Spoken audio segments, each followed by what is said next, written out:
হাত নামাই মাহফিলের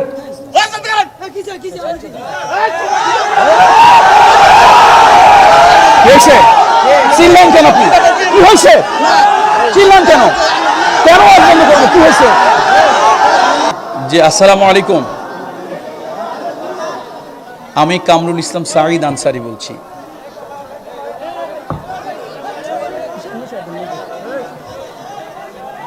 জি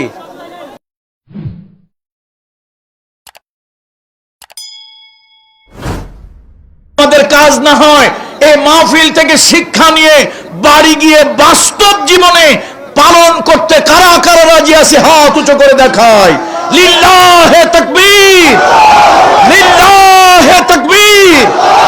হাত নামাই মাহফিলের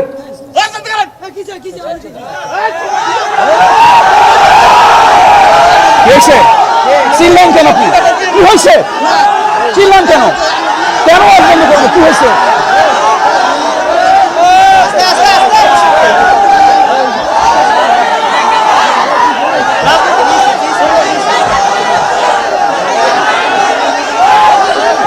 পাগল ছাগলকে ধরতে গিয়ে আসে।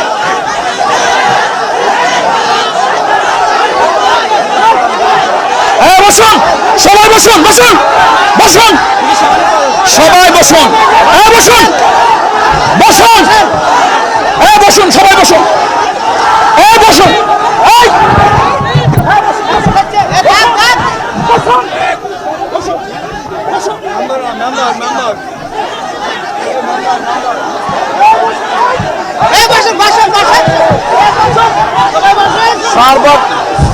হ্যালো, এই আপনারা এই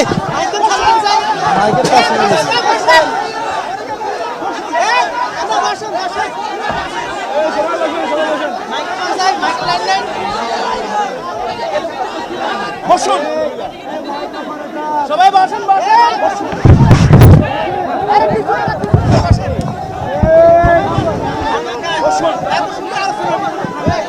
একদম জিকির করেন আল্লাহ ভরসা। বসেন বসেন বসেন বসেন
আপনাদেরকে প্রশ্ন করা হয়েছে। বসুন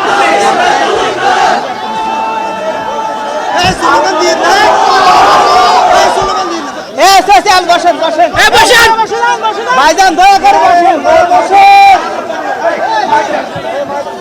আপনারা কথা বললেন না, কথা বলেন না, কথা বললেন না। আপনারা কি বিশৃঙ্খলতা চান না মাহফিল চান? তাহলে মাহফিল চাললে বসুন বসেন। আল্লাহ কি দুনিয়ায় সব মানুষকে এক বুঝ দিয়েছে বলেন? আল্লাহ তাআলা দুনিয়ায় এই আমার হাতের দিকে তাকান, 5টা আঙ্গুল সমান। আল্লাহ তাআলা দুনিয়ায় সবাইকে এক বুঝ দেয় না। এক বুঝ আল্লাহ তাআলা দুনিয়ায় সবাইকে। সুতরাং কেউ একটু কম বুঝবে, কেউ একটু বেশি বুঝবে। আমরা এখানে রাজনৈতিক বক্তব্য তখন হয় যখন কাউকে আঘাত করে হিট করে কথা হয়। আচ্ছা বলুন তো, আমরা কি কাউকে হিট করে কথা বলছি? সুতরাং এটা বোঝার হয়তো আমার ভুল হয়েছে। এখন উনি বোঝার ভুল করেছে দেখে আমরা এতগুলো মানুষ ভুল করবো? তাহলে আপনাদের শান্ত হওয়া উচিত না? মাহফিলটা সুন্দর করে শেষ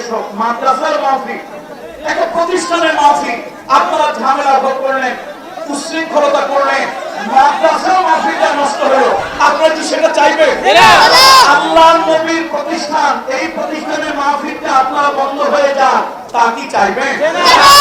আমার পরে বক্তা আছে না? আছে। ওয়াজ শুনবেন না? আলহামদুলিল্লাহ, কোনো সমস্যা নেই। আল্লাহ তাআলা সকলকে এক বুঝ দেন। আল্লাহ তাআলা সকলকে এক বুঝ দেন। কেউ হয়তো বেশি বোঝেন, কেউ কম বোঝেন, কেউ আছে কিছু কথা শুনে তারা হয়তো রাগ হন, কেউ আছে কিছু কথা না শুনে রাগ হন। শুধু এক ভাই একরকম আচরণ করতে পারে, আমরা তো সেরকম আচরণ করতে পারি না, উচিত না। তাহলে আপনারা বসে পড়ুন প্লিজ, প্লিজ আমার অনুরোধ, সকলে বসে পড়ুন। মাদ্রাসার প্রোগ্রাম, এই প্রোগ্রামটা চলুক শান্তিপূর্ণভাবে হোক। ইসলাম আমাদেরকে বিশৃঙ্খলতা শেখায় নাই, শৃঙ্খলা শিখিয়েছে না বিশৃঙ্খলতা শিখিয়েছে? ইসলাম আমাদেরকে নমনীয়তা শিখিয়েছে না উগ্রতা শিখিয়েছে? একটু আগে ওয়াজ করলাম, তোমার উপরে যে জুলুম করেছে তুমি তাকে কি করে দাও? একটু আগে ওয়াজ করলাম, তোমার উপরে যে, আপনারা সবাই বসুন, সবাই বসুন। ভাই এই পাশে লোকেরা একটু বসুন না প্লিজ। শুনুন, শেষ ভালো যার সব ভালো তার, শেষ ভালো যার সব ভালো। আলহামদুলিল্লাহ, আপনারা দোয়া নিয়ে যা যা সুন্দর সুশৃঙ্খল ভাবে শান্তিপূর্ণ ভাবে আপনারা যাবেন, এটা আমার দাবি। সুতরাং প্লিজ আপনারা সুন্দর আচরণ করুন, সভ্য আচরণ করুন, ভদ্র আচরণ করুন। চেয়ারম্যান সাহেব আমার সাথে কথা বলবে, কোনো সমস্যা নেই, আমরা কথা বলবো। আমি চাইবো আপনারা একটু আগে যে হাদিস শুনেছেন সেই হাদিস অনুযায়ী আমল করবেন। আল্লাহ তাআলা সবাইকে এক জ্ঞান দেয়নি, সবাইকে এক জ্ঞান দেয় নাই। সুতরাং যদি জ্ঞান থাকতো তাহলে আমাদের ওই ভাই মাঝখান থেকে এইরকম আচরণ করতেন না, ঠিক কিনা বলুন? এটা আল্লাহ তাআলা তাকে জ্ঞান দেখ, আল্লাহ তাআলা তাকে বুঝ দেখ, আমরা সেই দোয়া করি। আল্লাহ তাআলা তার জ্ঞানের অপূর্ণতা থাকলে পূর্ণতা দান করুন। তার মানসিক কোনো অসুস্থতা থাকলে আল্লাহ তাআলা তাকে সুস্থ করে দিন, আমিন, আল্লাহুম্মা আমিন। বন্ধুরা আমার, বলছিলাম আল্লাহ তাআলা নারীর উপরে কর্তব্য দিয়েছে, পুরুষের উপরে কর্তব্য দিয়েছে। নারী আর পুরুষ উভয়ের উপরে আল্লাহ তাআলা কর্তব্য দিয়েছে। নামাজ আদায় করতে হবে, যাকাত আদায় করতে হবে, নামাজ পড়তে হবে, কায়েম করতে হবে, যাকাত আদায় করতে হবে। এটা নারী এবং পুরুষ উভয়ের উপরে আল্লাহ তাআলা দায়িত্ব দিয়েছেন। আর বিশেষত নারীকে ঘর থেকে বের হইলে উচ্ছৃঙ্খল পোশাকে না শালীন পোশাকে বের হতে বলেছেন? শালীন পোশাকে, আল্লাহ তাআলা শালীন পোশাকে বের হতে বলেছেন। আল্লাহর রাসূলও নারীদেরকে সেই নির্দেশ দিয়েছে। নারীর কোনো সম্মান ছিল না, নারীর কোনো মর্যাদা ছিল না। আল্লাহ তাআলা তার হাবিবের মাধ্যমে নারী জাতিকে আল্লাহ তাআলা সম্মান দিয়েছেন, ইজ্জত দিয়েছেন।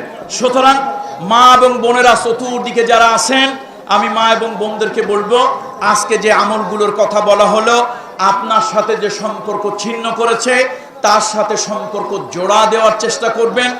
আপনার প্রতি যে জুলম করেছে আপনি তাকে ক্ষমা করে দেওয়ার চেষ্টা করবেন। একদিন প্রয়োজনে আপনি যার কাছে হাত পেতেছিলেন আপনাকে দেয় নাই, আজকে যদি সুযোগ হয়, তৌফিক হয়, আপনি তাকে দেবেন। সর্বশেষ আমার একটা কথা আপনাদের কাছে, আমরা কি আল্লাহকে বিশ্বাস করি? পরকালে বিশ্বাস করি? মৃত্যু একদিন বরণ করতে হবে এ কথা বিশ্বাস করি? তাহলে যদি আমরা মনে করি মৃত্যু একদিন আসবে, এই জীবনের পরে আরেকটা জীবন আছে, তাহলে সব ভাইদের কাছে অনুরোধ করে যাই, সব দলের ভাইদের কাছে, সব দলের বন্ধুদের কাছে একটা অনুরোধ করে যাই, যদি মনে করেন মৃত্যু আছে, পরকাল আছে, কবর আছে, হিসাব দেওয়া লাগবে, এই কথাটা যদি মনে করেন, তাহলে কোরআন এবং হাদিস থেকে কেউ যদি কোনো উদ্ধৃতি দিয়ে কথা বলে, খবরদার কোরআন এবং হাদিসের বিপক্ষে দাঁড়াবেন না। কোরআন এবং হাদিসের কি করবেন না? হ্যাঁ, যদি কেউ আপনাকে অসম্মান করার জন্য বলে, আল্লাহ তাকে অসম্মান করবে। কেউ আপনাকে অপমান করার জন্য বলে, আল্লাহ তাকে অপমান করবে। কেউ আপনাকে হেয় করার জন্য, ছোট করার জন্য বলে, আল্লাহ আপনাকে হেয় করে ফেলবে। কিন্তু কোরআন এবং হাদিসের স্বার্থে, ঈমান এবং আকীদার স্বার্থে কেউ যদি কোনো কথা বলে, আমাদের উচিত হলো কোরআন এবং হাদিসের সে কথাগুলো আন্তরিকতার সাথে মেনে নেওয়া।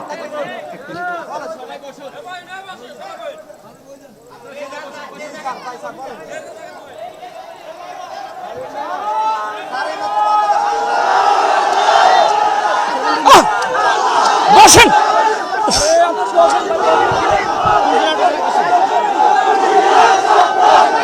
আরে আপনারা বসেন।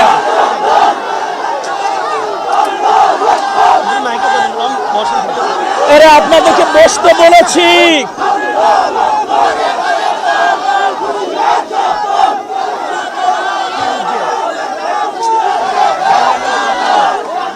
আরে আপনারা একটু বসেন, কথা শোনেন, কথা শোনেন।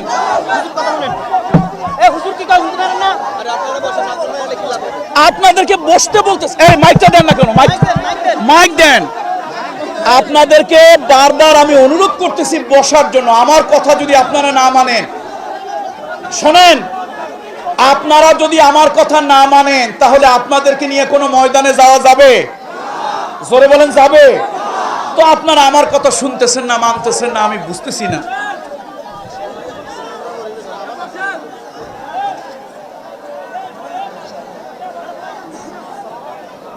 বসুন, সকলে বসুন। আপনারা কেউ দাঁড়াবেন না। একটু জিকির করুন, লা ইলাহা ইল্লাল্লাহ।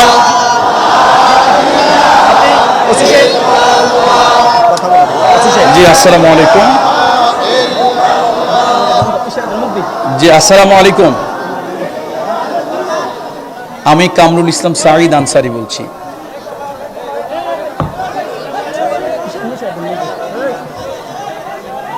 জি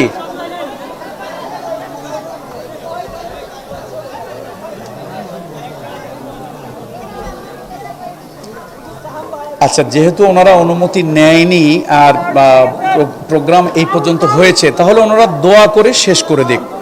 আর যদি অনুমতি নিয়ে থাকে তাহলে তো জি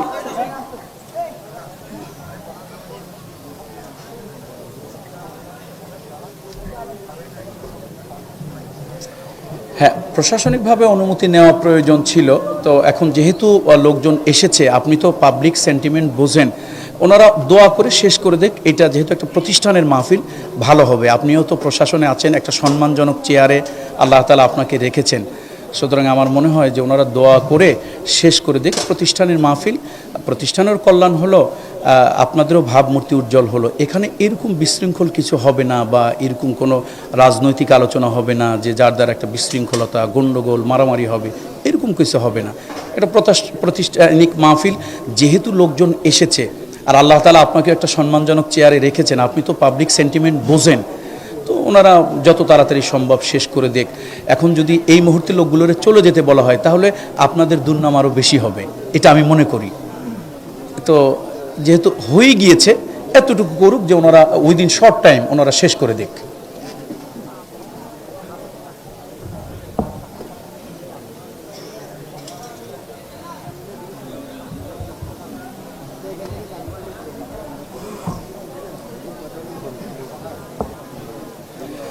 আচ্ছা ঠিক আছে, তাহলে আমি তো শেষ করে দিচ্ছি, কিন্তু আপনি তাহলে কর্তৃপক্ষকে একটু কাইন্ডলি বলেন।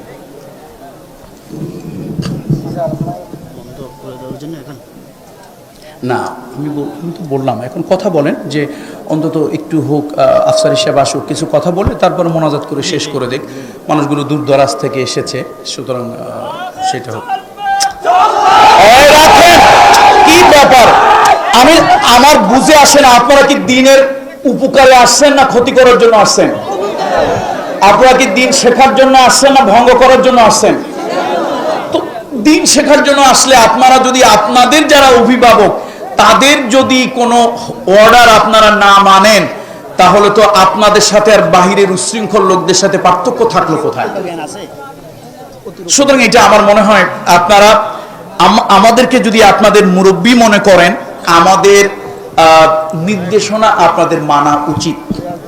এটা আমি মনে করি যে আপনারা যদি আমাদেরকে মনে করেন যে না আলেম ওলামারা আমাদের অভিভাবক, আলেম ওলামারা আমাদের অভিভাবক, এটা যদি মনে করেন তাহলে আমার পরামর্শ হচ্ছে যে আপনারা উচ্ছৃঙ্খল কোনো আচরণ করবেন না, শান্তিপূর্ণ আচরণ, ভদ্র আচরণ। আপনার আচরণ থেকে লোকেরা শিখুক যে না ওয়াজ মাহফিলে এসে লোকদের আচরণ সুন্দর হয়। কথা ঠিক কিনা বলুন?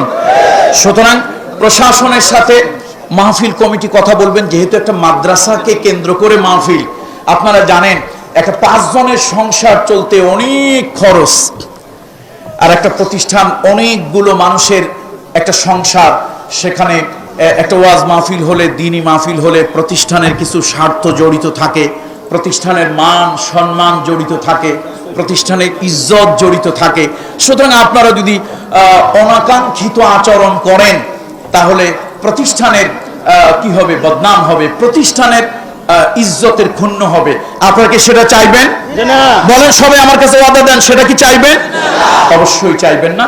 সুতরাং ওনারা প্রশাসনের সাথে কথা বলুক।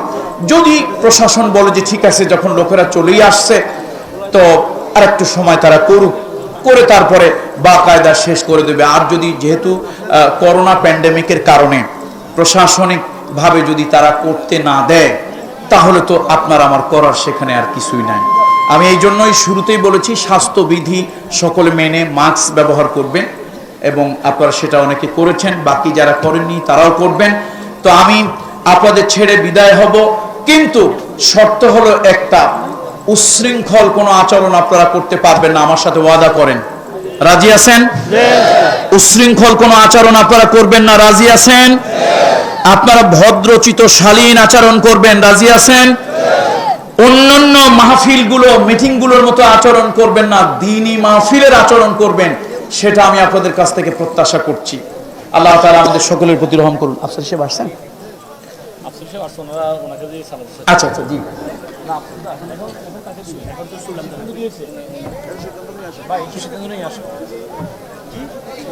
একটু জিকির করি, লা ইলাহা ইল্লাল্লাহ, লা ইলাহা ইল্লাল্লাহ, লা ইলাহা ইল্লাল্লাহ, লা ইলাহা ইল্লাল্লাহ, লা ইলাহা ইল্লাল্লাহ, লা ইলাহা ইল্লাল্লাহ, লা ইলাহা ইল্লাল্লাহ, লা ইলাহা ইল্লাল্লাহ, লা ইলাহা ইল্লাল্লাহ, লা ইলাহা ইল্লাল্লাহ,